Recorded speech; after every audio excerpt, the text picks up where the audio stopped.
Hello, আমি আম্মি বলছি।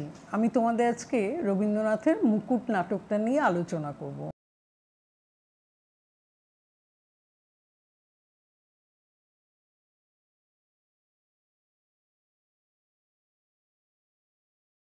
আমি আমার আগের ভিডিওতে তোমাদের প্রথম অঙ্কের প্রথম দৃশ্য নিয়ে আলোচনা করেছি, যেখানে তোমাদের নাটক কী সেটাও বলেছি এবং এই নাটকের প্রধান চরিত্র কারা তাদের সম্পর্কে বলেছি। তবুও আমি আজকে আরেকটু তোমাদের বলে দিই। নাটকের প্রধান চরিত্র হচ্ছে মহারাজ অমরমাণিক্য, যুবরাজ চন্দ্রমাণিক্য, আর মেজ রাজকুমার তার নাম হচ্ছে ইন্দ্রকুমার, ছোট রাজকুমার তার নাম রাজধর, আর ইশাখা হচ্ছে তাদের সেনাপতি বা অস্ত্রগুরু, সেনাপতি এবং অস্ত্রগুরু। আর তাছাড়াও ধুরন্ধর বলে একটি ক্যারেক্টার এখানে আছে, যেটা হচ্ছে রাজকুমারদের মামাতো ভাই। তো এইগুলো হচ্ছে মেন চরিত্র, প্রধান চরিত্রগুলো। তো প্রথম অঙ্কের প্রথম দৃশ্যে যেটা হয়েছিল, প্রথম দিকে সেই কী বলে, ইশাখা তার তলোয়ার পরিষ্কার করছিলেন, এমন সময় রাজধর এসে তাকে কেন ইশাখা তার নাম ধরে ডাকেন ইত্যাদি, তাতে তার সম্মান ক্ষুণ্ণ হয় ইত্যাদি, এইসব অনেক কথা বলেন। এবং তাতে প্রথমে কিন্তু ইশাখা ব্যাপারটাকে সেভাবে নেননি, খুব হালকা চালে নিয়েছিলেন। কিন্তু পরবর্তী পর্যায়ে মহারাজ এসে বললেন যে ছেলেরা এখন বড় হয়েছে, সুতরাং ওদের যাতে সম্মান থাকে সেভাবেই ডাকা উচিত। যাই হোক, ইত্যাদি অনেক কথাবার্তা হওয়ার পরে তার পর মুহূর্তে যেটা ঠিক হলো, হঠাৎ করে রাজধর বলল, এবং অস্ত্র শিক্ষার ব্যাপারে ইশাখা যেহেতু রাজধরকে খুব একটা পছন্দ করতেন না, কারণ রাজধর অস্ত্র শিক্ষায় একেবারেই পারদর্শী ছিল না। তো সেই জন্যে ইশাখা রাজধরকে অনেক কিছু নিয়ে একটুখানি অন্যরকম কথাবার্তা বলতেন। যুবরাজ বা ইন্দ্রকুমার তারা কিন্তু অস্ত্রবিদ্যায় খুব পারদর্শী ছিল। তো রাজধর হঠাৎ করেই একটা চ্যালেঞ্জ নিয়ে ফেলে। তিনি মহারাজের কাছে বলেন যে আজকেই আমাদের অস্ত্রবিদ্যা পরীক্ষা করা হোক, আর আজকে রাত্রিবেলা পূর্ণিমার রাত আছে, ঘোড়া কী বলে বাঘে এসে জল খাবে, সুতরাং আজকে যদি করা যায় আজকে রাত্রিতেই করা যেতে পারে। তো সেটা শুনে আবার ইশাখা খুব খুশি হন যে এরকমভাবে একটা চ্যালেঞ্জ করেছে রাজধর। তো যাই হোক, সবাই মিলে সেটাতে রাজি হয়, মহারাজও রাজি হয়, এবং মহারাজ অ্যাট দ্য সেম টাইম উনি ঘোষণা করেন যেই রাজকুমার জয়ী হবে তাকে তিনি একটা তলোয়ার দেবেন, রূপোর একটা তলোয়ার তাকে দেবেন, রূপোর মধ্যে মানে একটা খুব সুন্দর তলোয়ার তাকে গিফট করবেন। তো এইসব কথাবার্তা হওয়ার পরে তখন সবাই একটুখানি, প্রত্যেকেরই মনে হচ্ছে হঠাৎ রাজধর, ইন্দ্রকুমার তো বলেই ফেললেন যে রাজধরের হঠাৎ এত শিকারে প্রবৃত্তি কেন ইত্যাদি ইত্যাদি। যাই হোক, তারপরে আজকেই হবে, রাত্রিবেলায় অস্ত্র পরীক্ষা হবে, এইসব ব্যাপারটা জানাজানি হওয়ার পরে তারা সবাই চলে গেলেন। এমন সময় রাজধর ধুরন্ধর তার মামাতো ভাইয়ের সঙ্গে কিছু সলাপ পরামর্শ করলো। কী সলাপ পরামর্শ করলো না, ধুরন্ধরকে সে বলল যে এরকম, ধুরন্ধরও খুব অবাক হয়ে বলল যে তুমি হঠাৎ অস্ত্র পরীক্ষায় রাজি হলে, তুমি তো অস্ত্র পরীক্ষা, তুমি তো তীর চালনা করতে সেরকম পারো না। তখন ও বলল, না আমি তীর দিয়ে কেন, আমি আমার বুদ্ধি দিয়ে জিতব বলে ধুরন্ধরের সঙ্গে সে কিছু পরামর্শ করলো। অর্থাৎ তার প্ল্যানের মূল প্ল্যান হচ্ছে যে ইন্দ্রকুমারের অস্ত্রশালা থেকে তীর বদল করতে হবে, ইন্দ্রকুমারের তীরের বদলে তুনে রাজধরের তীর রাখা হবে। এটা হলো আগের প্রথম অঙ্কের প্রথম দৃশ্যর কথা, তোমাদের একটু ওই জন্য জানিয়ে রাখলাম। এবার এসছে আমি প্রথম অঙ্কের দ্বিতীয় দৃশ্য। তোমরা কিন্তু নাটকটা ডিটেলে পড়ে নেবে, আমি তোমাদের জাস্ট মূল বক্তব্যগুলো বলে দিচ্ছি। এবার কি হলো, আগেই প্ল্যান হয়ে গেছে যে তার ইন্দ্রকুমারের অস্ত্রশালায় ঢুকে তীরটা পরিবর্তন করতে হবে। তো এবার ইন্দ্রকুমারের অস্ত্রশালার দরজায় ইন্দ্রকুমার এসে দাঁড়ালেন, আর প্রতাপ হচ্ছে তারই এক অনুচর, লাইক এরকমই মনে হলো। প্রতাপকে জিজ্ঞাসা করলেন যে কেন তাকে অস্ত্রশালায় ডাকা হয়েছে। তখন প্রতাপ বললেন যে ইন্দ্রকুমার স্ত্রী তাকে খবর দিতে বলেছেন যে অস্ত্রশালায় একটি জ্যান্ত অস্ত্র এসে ঢুকেছে, এবং সেটা কী ধরনের অস্ত্র বোঝা যাচ্ছে না। তো ইন্দ্রকুমার একটুখানি উইটি, খুব ব্যাপারটাকে খুব হালকাভাবে নিলেন। প্রতাপ দরজা খুলতেই ইন্দ্রকুমার রাজধরকে দেখতে পেলেন এবং হেসে ফেলে বললেন যে রাজধরকে কেউ বোধহয় অস্ত্র বলে মনে করেছিল। না, রাজধর বললেন যে না না, মেজ বৌরানী আমাকে তামাশা করে বন্ধ করে রেখেছেন। ইন্দুকুমার প্রথমে একটু ভাবলেন, তবে একটু সিরিয়াস হয়ে উনি রাজধরকে জিজ্ঞেস করলেন এখানে ও এসছে কেন। তখন রাজধর জবাবে বলল যে রাত্রিবেলা আমাদের শিকার করার কথা হয়েছে, তো আমি অস্ত্রগুলোকে সব দেখে এসেছি, কিন্তু তার অস্ত্রগুলোতে সব মরচে পড়ে গেছে, তা সেগুলো পরিষ্কার করার ব্যবস্থা করেছে, সেই জন্য তিনি বউরানীর কাছে এসেছিলেন ইন্দ্রকুমারের কিছু অস্ত্র ধার নিতে। ইন্দ্রকুমার হেসে বললেন যে বউরানী কি তাকে পুরো অস্ত্রশালাই ধার দিয়েছেন? রাজধর মনে মনে ভাবলেন যে আজকে হয়তো ইন্দ্রকুমার তামাশা করছে, কিন্তু এই তামাশার ফল ভালো হবে না। তা যাই হোক, রাজধর ওখান থেকে চলে গেলেন। প্রতাপের কিন্তু এ ব্যাপারটা খুব একটা ভালো লাগলো না। সে ইন্দ্রকুমারকে বলল যে ছোট রাজকুমারের সঙ্গে এমন ঠাট্টা করতে বারণ করলো। তো ইন্দ্রকুমার হেসে বললেন ঠিক আছে, আমি ঠাট্টা করেছি, রাজধরও করুক না, কোনো অসুবিধে নেই। তো প্রতাপ বললেন যে রাজধরের ঠাট্টা কিন্তু খুব সহজ হবে না।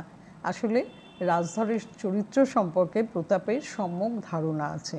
রাজধর যে কাজই করে তার মধ্যে কোনো না কোনো স্বার্থ জড়িয়ে থাকে, যা ইন্দ্রকুমারের মতো ভালো মানুষদের বোঝা দুঃসাধ্য। তো এটা হলো দ্বিতীয় দৃশ্য। এবার আসছে আমি তৃতীয় দৃশ্যে। এবার পরীক্ষা ভূমিতে সবাই চলে গেল।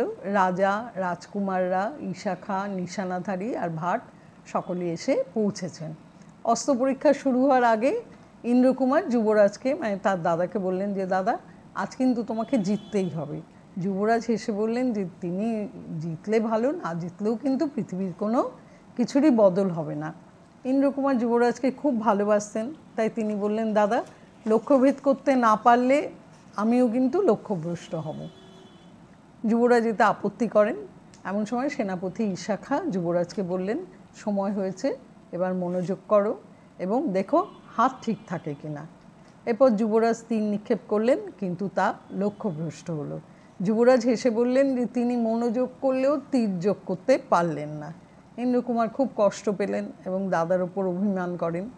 ঈশাখা একটুখানি রাগ করেই বললেন যে যুবরাজের বুদ্ধিটা আজকাল বড্ড কম হয়ে গেছে।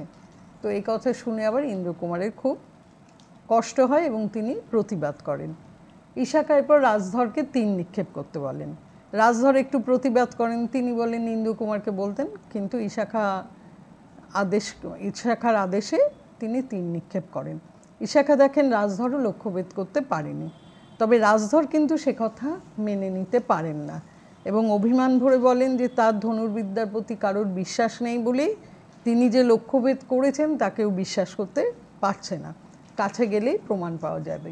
যাই হোক, এরপর ইন্দ্রকুমারকে লক্ষ্যভেদ করার জন্য যুবরাজ বলল মনঃসংযোগ করতে, কারণ ইন্দ্রকুমার লক্ষ্যভ্রষ্ট হলে যুবরাজ খুব কষ্ট পাবেন, কথাও বলেন। ইন্দ্রকুমার তারপর লক্ষ্যভেদ করেন এবং ওখানে দাঁড়ানো সমবেত জনতা তারা আনন্দে জয়ধ্বনি করে ওঠেন। ঈশাখা খুব খুশি হন এবং মহারাজকে প্রতিশ্রুতি পালন করতে বলেন।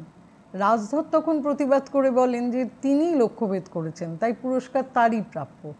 মহারাজও রাজধরের কথা মেনে নিতে পারেন না।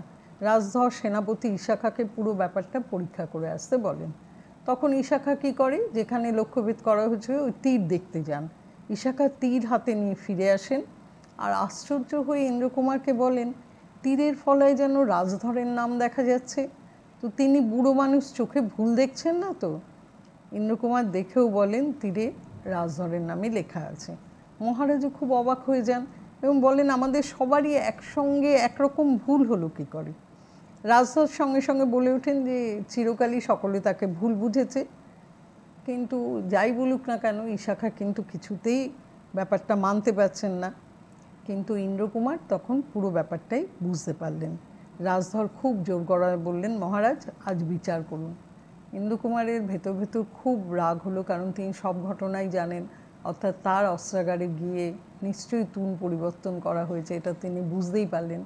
কিন্তু এটা যদি প্রকাশ করে ফেলেন তাহলে সবাই জানতে পারবে এবং রাজধর তো তারই বংশের ছেলে, তারই ভাই, রাজধরকেও লোকে খারাপ ভাববে। তাই ভেবে তিনি তা প্রকাশ না করে মনে মনে বললেন অন্তর্যামী তোমার বিচার করবেন। ঈশাখার মনে সন্দেহ তো আরও গাঢ় হয়। তিনি ইন্দ্রকুমারকে জিজ্ঞেস করেন এর রহস্য কী? তুন বদল হয়নি তো? তার মতে রাজধর কিছুতেই লক্ষ্যভেদ করতে পারে না, কারণ শিলা যেমন জলে ভাসে না, তেমনি রাজধরের পক্ষেও লক্ষ্যভেদ করা অসম্ভব। যে পরিশ্রম, মনোযোগ, অধ্যাবসায় থাকা দরকার তা রাজধরের কোনো দিনই ছিল না। তুন বদলের কথা শুনে রাজধর বললেন, কখনোই না, পরীক্ষা করে দেখা যেতে পারে। ইশাখা আবারও ইন্দ্রকুমারকে প্রশ্ন করেন যে এর মধ্যে কেউ তার অস্ত্রশালায় ঢুকেছিল কিনা। ইন্দ্রকুমার ব্যাপারটা এড়িয়ে যান। ইশাখা বারবার এই প্রশ্ন করায় ইন্দ্রকুমার তাকে থামিয়ে দিয়ে বলেন যে তিনি তো হার মেনে নিচ্ছেন। ইশাখা তার প্রশংসা করে বললেন তিনি এ ব্যাপারটা মেনে নিতে পারেননি, কোথাও একটা কিছু গণ্ডগোল রয়েছে। তাই তিনি মহারাজের কাছে অনুরোধ করেন আরেকবার পরীক্ষা করা হোক। রাজধর তো এটা শুনে খুব ক্ষেপে যান। তিনি দ্বিতীয়বার পরীক্ষার বিরোধিতা করে বলেন যে তিনি উত্তীর্ণ হয়েছে বলেন আবার পরীক্ষা নেওয়া হবে, এই অপমান তিনি মেনে নিতে পারবেন না। তাই তিনি পুরস্কার চান না, আর এর সলিউশন হচ্ছে ইন্দ্রকুমারকেই পুরস্কার দেয়া হোক। মহারাজ বললেন যে না, সেটা হয় না, যেহেতু তীরের ফলায় রাজধরেরই নাম লেখা আছে, তাই তিনি রাজধরকেই তলোয়ার দিয়ে পুরস্কৃত করবেন।